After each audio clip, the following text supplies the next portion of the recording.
آج کل کے نوجوان جو لڑکے ہیں وہ سوشل میڈیا کے ساتھ بہت زیادہ کنیکٹڈ ہیں، تو وہاں پر انہیں کئی طرح کے ہیریٹیج لائف سٹائل نظر آتے ہیں، جس میں وہ دیکھتے ہیں کہ ان کا جو رہن سہن ہوتا ہے وہ شاہانہ قسم کا ہوتا ہے، ان کے پاس عالی شان گھر ہوتے ہیں، گاڑیاں ہوتی ہیں،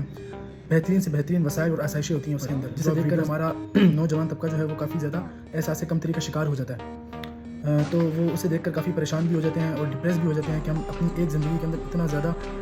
آؤٹ پٹ کیسے بنائیں گے، کس طرح سے اتنے بڑے بڑے گھر بنائیں گے، گاڑیاں بنائیں گے اور اپنی زندگی کو اتنے وسائل سے بھریں گے۔ تو میرے بھائی ایک بات یاد رکھنا، وہ جو آپ دیکھتے ہو انسٹاگرام پر، فیس بک پر یا ٹک ٹاک پر حقیقت نظر آتی ہے، اس میں صرف 5% لوگ ایسے ہوتے ہیں جن کے پاس واقعی یہ سب چیزیں ہوتی ہیں، اور آپ کو جو شاہانہ طرز زندگی، آسائشوں والی زندگی نظر آتی ہے وہ ہیریٹیج لائف سٹائل ہوتا ہے، مطلب وہ انہوں نے خود نہیں بنایا ہوتا، ان کے ماں باپ، ان کے دادا وہاں سے نسل در نسل چلتا ہوا آ رہا ہوتا ہے۔ تو ان کے ساتھ اپنا کمپیریزن کبھی بھی نہ کریں، ان کے ساتھ اگر آپ کمپیریزن کریں گے تو آپ خود جو کر رہے ہیں اس سے بھی ہاتھ دھو بیٹھیں گے۔ تو اگر آپ کے پاس ایک بائک ہے تو آپ کے لیے دنیا کی سب سے اچھی بائک وہی ہے،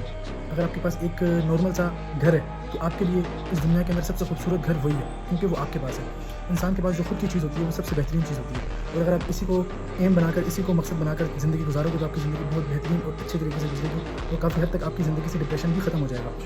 جو چیزیں آپ کے پاس موجود ہیں اس پر اللہ تعالیٰ کا شکر ادا کریں، کوشش بھی کریں کہ اس کو ہم کس طرح مزید اپنے وسائلوں کو اپڈیٹ کر سکتے ہیں، اس کو ساتھ اپڈیٹ بھی کرنے کی کوشش کرتے رہیں، اپنے ایم کو، اپنے مقصد زندگی کو، اپنی کوشش کو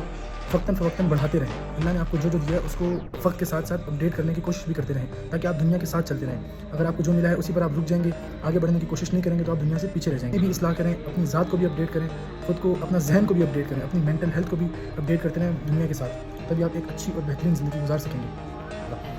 جو آپ کی بائک ہے، جو آپ کی گاڑی ہے، بھلے وہ چھوٹی سے چھوٹی ہی گاڑی کیوں نہ ہو، کیونکہ وہ آپ کے پاس ہے تو اس لیے سب سے بہترین گاڑی وہی ہے۔ جو آپ کا بیٹا ہے وہ آپ کے لیے سب سے بہترین بیٹا ہے، جو آپ کا والد ہے آپ کے لیے سب سے بہترین والد اور آئیڈیل انسان وہی ہے آپ کے لیے۔ اسی طرح سے آپ جس جگہ پر رہتے ہیں، اگر آپ کسی علاقے میں رہتے ہیں تو آپ کے لیے سب سے بہترین علاقہ وہی ہے۔ اگر آپ کراچی شہر میں رہتے ہیں تو آپ کے لیے دنیا کا سب سے بہترین شہر کراچی ہی ہونا چاہیے، کیونکہ آپ وہاں پہ رہتے ہیں، اس کے اندر آپ نے اپنی زندگی بسر کی ہے۔ اسی طرح اگر ہم اپنا ویژن وائلڈ کریں تو پھر دنیا کے اندر سب سے بہترین ملک کون سا ہے؟ وہ ہے پاکستان، کیونکہ ہم یہاں پر رہتے ہیں، یہ ہمارا ملک ہے، اس سے بہترین ملک اس دنیا کے اندر کوئی بھی نہیں ہے۔ اگر آپ اس طرح کی سوچ لے کر دنیا میں چلیں گے، اپنا لائف سٹائل، اپنی زندگی گزاریں گے، تو انشاءاللہ میں امید کے ساتھ کہتا ہوں کہ آپ کو زندگی میں کبھی بھی احساس کمتری نہیں ہوگی، نہ آپ کسی ہیریٹیری چیز کو دیکھ کر پریشان کبھی بھی نہیں ہوں گے، کیونکہ آپ سمجھتے ہیں کہ یہ جو چیز ہے یہ اس نے خود نہیں کمائی ہوئی، یہ اس کو بنی بنائی ملی ہے۔ تو آپ جو اپنا مقابلہ اس انسان کے ساتھ کر رہے ہیں تو آپ کا مقابلہ اس انسان سے نہیں بلکہ جس نے اس کو وہ چیز بنا کر دی، یعنی جو اس کا باپ ہے، آپ کا مقابلہ اس کے باپ کے ساتھ ہو رہا ہے۔ جس طرح ہمارا ملک سب سے بہترین ملک ہے، تو پھر ہمارے جو حکمران ہیں اس ملک کے اوپر وہ ہمارے لیے ہی سب سے بہترین ہے۔ ہمارا جو وزیر اعظم ہے وہ سب سے بہترین وزیر اعظم ہے۔ اسی طرح سے دنیا کی سب سے بہترین فوج جو ہے وہ ہمارے ملک پاکستان فوج، پاکستان آرمی سب سے بہترین آرمی ہے۔ اس طرح کا نظریہ اگر آپ لے کر زندگی گزاریں گے، آپ کے پاس جو چیزیں میسر ہیں، جو موجود ہیں، اس کا آپ شکر ادا کریں گے،